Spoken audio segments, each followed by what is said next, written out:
Welcome to Sweet Life Beat Life. We hope this video helps. You start by isolating the Borewell compressor. Cut power and lock the breaker to prevent accidental startup. Once done, loosen the oil filler cap so air can replace draining oil. This speeds flow and avoids vacuum lock.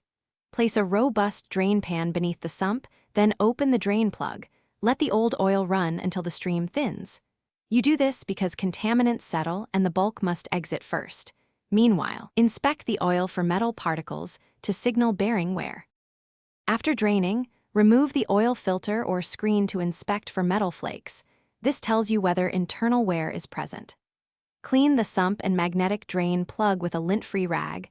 If you find heavy scoring or large metal pieces, stop and consult a technician. Replace any cracked seals or O-rings while the cover is off, because compression leaks happen if you reuse damaged parts. Make sure you know the exact oil capacity from the plate or manual so you can refill accurately. Refill with the manufacturer-specified oil grade up to the sight glass or fill mark. Pour slowly to avoid aeration. Tighten the drain plug and reinstall the filter or screen, then remove the lock and restore power.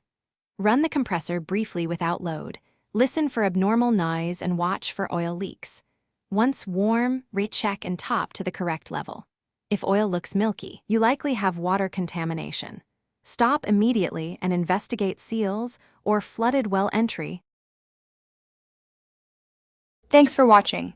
Consider subscribing if we helped you.